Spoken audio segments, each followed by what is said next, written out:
Working as a forest ranger had always been my dream job. I loved the outdoors, the fresh air, and the feeling of being connected to nature.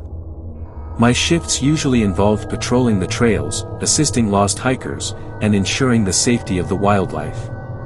But one night, my routine shift took a terrifying turn. It was late October, and the forest was eerily quiet. I had been assigned to check on a remote part of the park that was rarely visited. The trees were tall and dense, blocking out most of the moonlight. I set out just before dusk, armed with a flashlight, a map, and my radio. As I made my way deeper into the forest, I noticed that the usual sounds of wildlife were absent. No chirping crickets or rustling leaves, just an oppressive silence. It was unsettling, but I pressed on, attributing it to the time of year. About an hour into my patrol, I came across a campsite that wasn't on the map.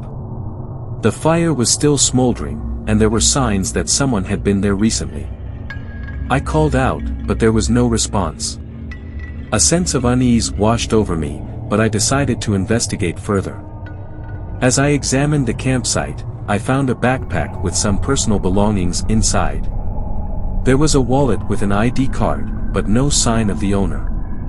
I radioed the information back to the ranger station, but my signal was weak, and I wasn't sure if they received my message. Suddenly, I heard a twig snap behind me. I spun around, flashlight in hand, but saw nothing. The beam of light cut through the darkness, revealing only trees and shadows. My heart began to race as the feeling of being watched grew stronger. I decided to head back to the ranger station, but as I started walking, I realized I had lost my bearings.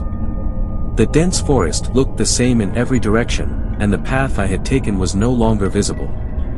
Panic set in as I tried to find my way back, but every step seemed to take me deeper into the wilderness.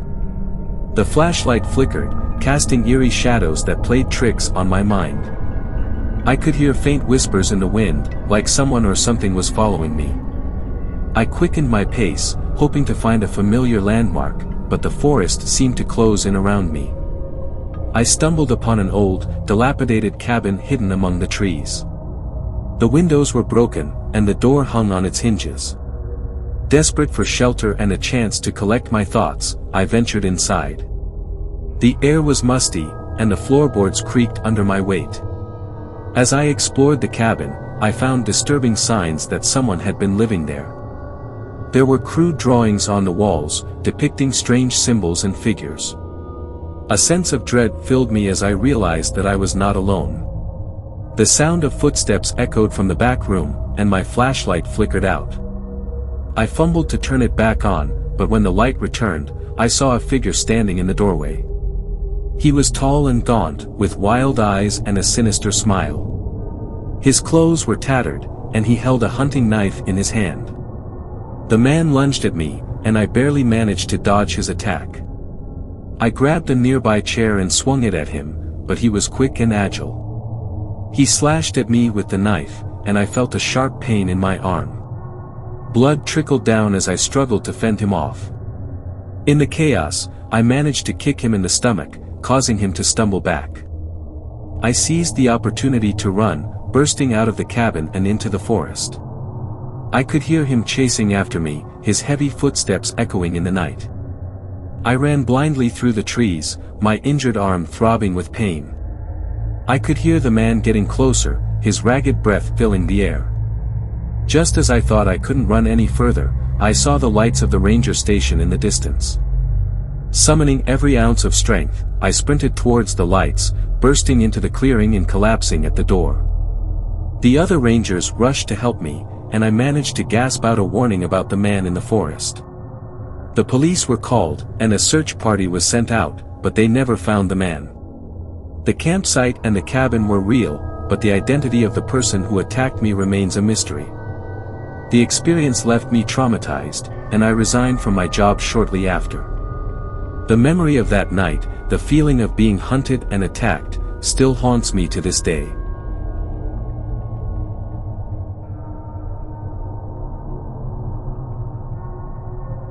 Working as a delivery driver had its perks: flexible hours, decent pay, and the chance to explore different parts of the city. But one fateful night, what started as a routine delivery turned into a nightmare that I'll never forget. It was a quiet Tuesday night, and I had just received my last delivery of the evening. The address was on the outskirts of town, in a rural area I wasn't familiar with. I plugged the address into my GPS and set off, expecting to be done within the hour. The drive took me through winding roads and dense woods. The further I went, the fewer houses I saw. The GPS signal started to weaken, and I found myself relying on the occasional street sign to guide me. As I drove deeper into the countryside, a sense of unease settled over me. The road became narrower and more isolated. I hadn't seen another car for miles, and the darkness seemed to close in around me. Suddenly, the GPS lost signal entirely, and I realized I was lost. I pulled over to the side of the road to get my bearings and try to find the address manually. As I was fumbling with my phone, trying to get a signal, I heard a loud bang on the side of the car. Startled, I looked up to see a man standing by the driver's side window. He was disheveled, with wild eyes and a menacing expression.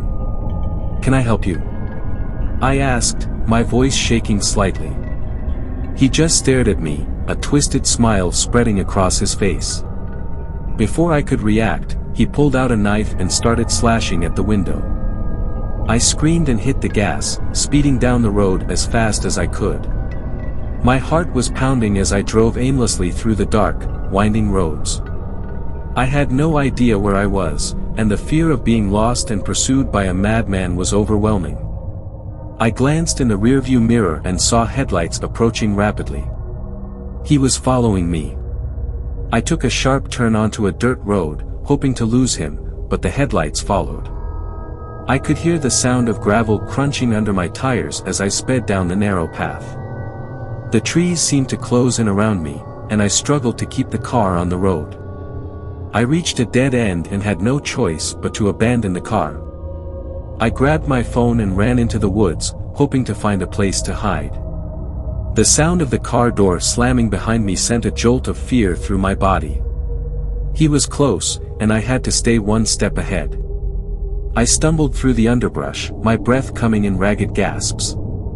The darkness was disorienting, and I kept tripping over roots and rocks. My phone's flashlight was my only source of light, but it was weak and flickering. I could hear him crashing through the woods behind me, his heavy footsteps getting closer.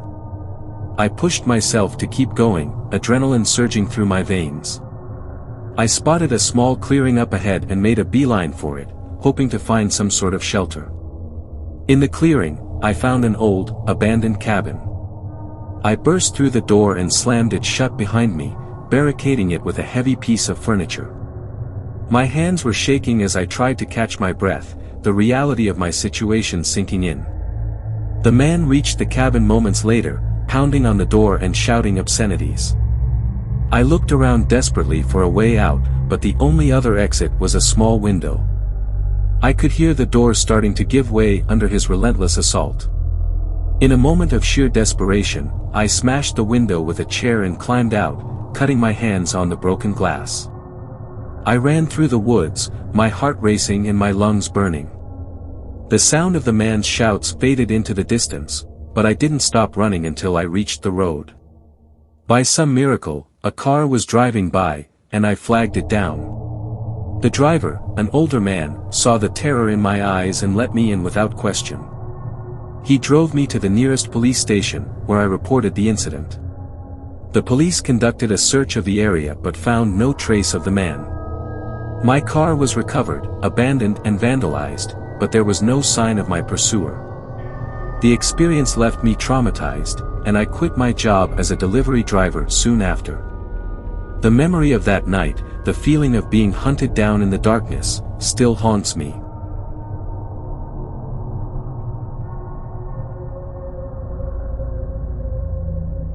It was a late Friday night, and I was driving back home from a friend's party in the next town over. The roads were empty, and the only light came from my headlights cutting through the darkness. I had taken a shortcut through a back road I wasn't familiar with, hoping to save some time. It seemed like a good idea at the time, but now, miles away from any sign of civilization, my car decided to break down. The engine sputtered and died, leaving me stranded on the side of a deserted road. I tried turning the ignition, but it was no use. My phone had no signal, and the battery was dangerously low. Panic started to set in as I realized I was completely alone with no way to call for help. I stepped out of the car and surveyed my surroundings. The road stretched out in both directions, disappearing into the night. There was nothing but dense forest on either side. The silence was oppressive, broken only by the rustling of leaves in the wind. I grabbed a flashlight from the glove compartment and decided to start walking, hoping to find help or at least a spot with phone service. As I walked, the sense of unease grew stronger. The forest seemed to close in around me, and every snap of a twig or rustle of leaves made me jump. I kept glancing over my shoulder, feeling like I was being watched. The road was eerily empty, and I hadn't seen another car for hours. After what felt like an eternity of walking, I stumbled upon a small, dilapidated cabin just off the road. It looked abandoned, with broken windows and a sagging roof. But I was desperate for help, so I approached cautiously and knocked on the door. There was no answer, but the door creaked open under my touch. Inside, the air was musty, and the floor was covered in dust and debris. It was clear no one had lived there for a long time. As I explored the cabin, I found an old, rusted lantern and some matches.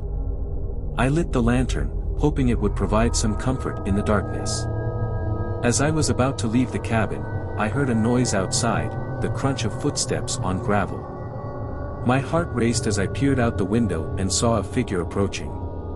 He was tall and gaunt, with wild hair and a crazed look in his eyes. He carried a large hunting knife, its blade glinting in the lantern light. I quickly extinguished the lantern and hid behind a piece of broken furniture, praying he hadn't seen me. The man entered the cabin, his footsteps echoing in the small space. He muttered to himself as he searched the room, and I could hear the frustration in his voice. My heart pounded in my chest as the man drew closer to my hiding spot. I knew I had to act quickly. As he turned his back to me, I grabbed a heavy piece of wood and swung it at him with all my strength. He stumbled and fell, but quickly recovered, his eyes blazing with fury. He lunged at me with the knife, and I barely managed to dodge his attack. We struggled in the confined space, the knife slashing through the air as I fought to disarm him. I managed to knock the knife from his hand, but he tackled me to the ground, his hands tightening around my throat. In a desperate move, I kneed him in the stomach and scrambled to my feet. I grabbed the knife and ran out of the cabin, my lungs burning and my legs shaking. I could hear him behind me, shouting and cursing as he gave chase. The forest was a blur of shadows and branches as I ran blindly through the trees. I tripped and fell several times, but I forced myself to keep going. The man's footsteps grew louder, and I knew he was gaining on me. Just when I thought I couldn't run any further, I burst into a small clearing.